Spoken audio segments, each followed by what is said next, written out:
Nicolas, on est 7 jours avant le marathon de Boston. Tu es en plein affûtage. Tu nous racontes? 7 jours avant le marathon de Boston. 7 jours avant un marathon, c'est toujours le moment où on n'est pas encore totalement reposé, parce que le but c'est d'être en forme le jour du marathon et pas avant. Et pourtant, on a déjà pas mal réduit l'entraînement. Là, moi, j'avais l'habitude de faire des semaines à 90, 100 km pendant le cœur de la prépa. Là, 3 semaines avant, j'ai fait seulement 82 km. Et là, on descend encore un petit peu le volume. Et après, là, les jours qui vont arriver, il n'y a quasiment plus rien en termes de volume avant la course. Donc, c'est dur en fait parce que le corps est en mode « mais pourquoi on arrête de courir? Qu'est-ce qui se passe? Je me sens bien, j'ai envie de courir. » Et on n'a qu'une hâte en fait, c'est d'être au départ du marathon. Mais encore une fois, l'affûtage, c'est la partie clé du marathon et ça permet d'être dans une forme de feu le jour de la course. On l'a vu au Petit Train du Nord et le but, c'est de répéter la même chose encore pour Boston. Bon, et Nico, la grande question, on la pose à chaque fois, mais tu vises combien?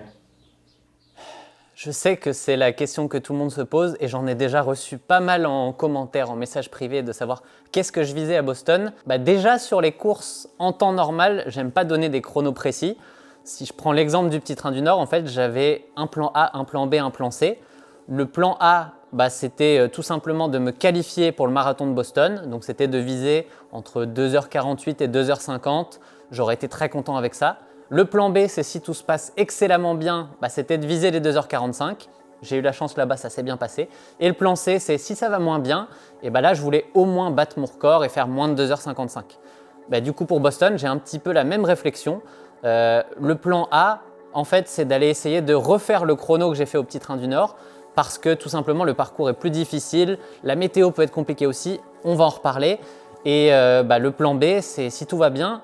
En fait, je me suis entraîné dans cette prépa pour des allures de 2h40 au marathon. Donc, si tout va très très bien, je peux estimer que 2h40 au marathon, c'est envisageable. À Boston, c'est peut-être un peu moins sûr, on verra ça. Et le plan C, c'est si ça va mal. Et si ça va mal à Boston, je connais beaucoup de monde qui a totalement explosé sur ce parcours-là. Quand on est dans les côtes du 25 au 30e, si ça va mal, là, on peut prendre très très cher. Donc, le but, ça sera d'être fort au mental et d'aller jusqu'au bout de la course sans trop en lâcher en cours de route. Et du coup, si ça se passe mal, le but, ça sera d'être fort dans la tête et d'aller chercher dans les retranchements pour donner le maximum jusqu'au bout, jusqu'à la ligne d'arrivée. Mais au final, ce marathon de Boston, pour moi, c'est pas juste une histoire de performance. Pour ça, il y aura le marathon de Berlin à la fin de l'année. Non, le marathon de Boston, j'y vais avant tout pour l'expérience de cet événement, de cette course qui est mythique. Le premier marathon de Boston, c'était en 1896 ou 97, je ne sais plus. C'est la 126e édition.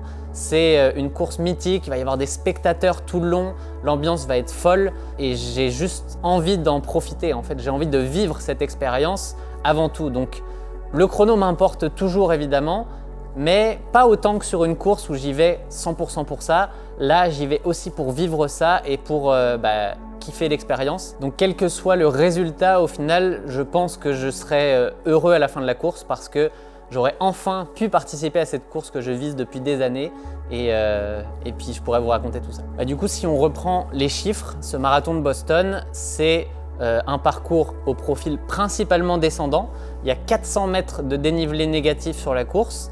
Mais il y a aussi 250 mètres de dénivelé positif qu'il ne faut pas oublier parce qu'il va faire mal. Surtout que le dénivelé, il est presque réparti de manière un peu sadique sur ce parcours parce qu'il y a un premier kilomètre qui est le piège principal du marathon de Boston. C'est le piège de tous les marathons de partir trop vite, mais au marathon de Boston, il y a 40 mètres de dénivelé négatif sur le premier kilomètre. Donc en fait, on peut tout simplement ruiner sa course à partir de là parce que partir trop vite, c'est se fracasser les quads dès le premier kilomètre et les côtes, la partie vraiment dénivelé positif, il y en a un petit peu partout parce que c'est un parcours qui est rempli de petites côtes, de montées-descentes et les vraies côtes du parcours, elles sont entre le 26e et le 34e kilomètre. Et ça, c'est dur parce que du 26e au 34 km, c'est un petit peu la partie difficile du marathon. C'est le moment où on est encore loin de l'arrivée, donc on se dit aïe aïe, il y a encore du travail. Et en même temps, on est déjà bien fatigué parce que ça fait déjà quasiment environ 2 heures qu'on court. Donc les muscles sont déjà fatigués de l'effort. Donc il faut être très très fort à ce moment-là mentalement parce qu'au final, il y a 4 côtes qui vont s'enchaîner en quelques kilomètres. On va prendre 20 à 25 mètres de dénivelé à chaque fois. Donc au total, c'est 100 mètres de dénivelé qu'on va prendre en quelques kilomètres et qui sont à faire à un moment qui est vraiment difficile. Mais au final, je suis plutôt confiant parce que je suis prêt comme jamais pour ça. Depuis novembre, en fait, je fais du dénivelé à l'entraînement. Sur quasiment toutes mes sorties longues, il y a toujours une partie avec au moins le dénivelé que j'ai à Boston. Si je reprends la dernière que j'ai faite, le 1h45, eh bien, j'ai eu 250 mètres de dénivelé positif dedans. J'ai fait ce qu'il fallait, même sur le semi à Washington. Quand il y avait une descente, je les attaquais fort en fait. J'essayais de vraiment être solide sur l'appui pour aller provoquer mes muscles, aller les travailler pour, comme on dit, casser de la fibre chez les trailers et que le muscle se reconstruise encore plus fort. Donc ça, pour moi, j'ai pas de crainte en particulier sur le dénivelé parce que j'ai fait mon travail entre guillemets, donc je suis confiant là-dessus.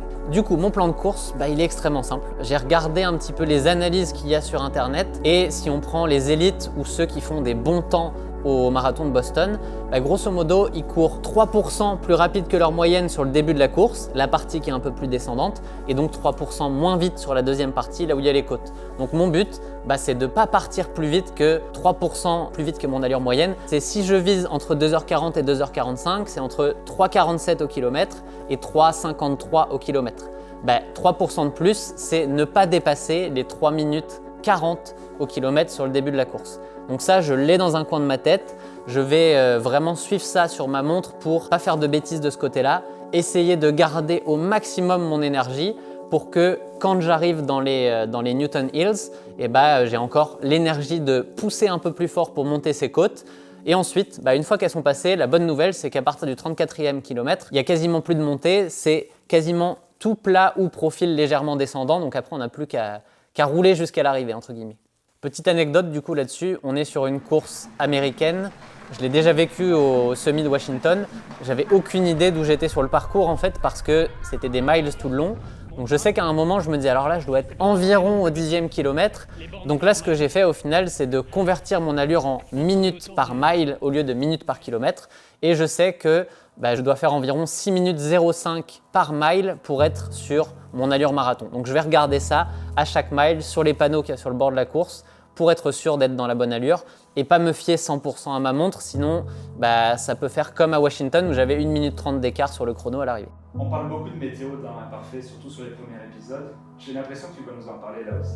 Un petit peu quand même. La météo a été compliquée cet hiver, mais c'est une bonne chose parce qu'au marathon de Boston, la météo, ça peut être un allié. Il y a des jours où ça va bien se passer, il y a des belles conditions.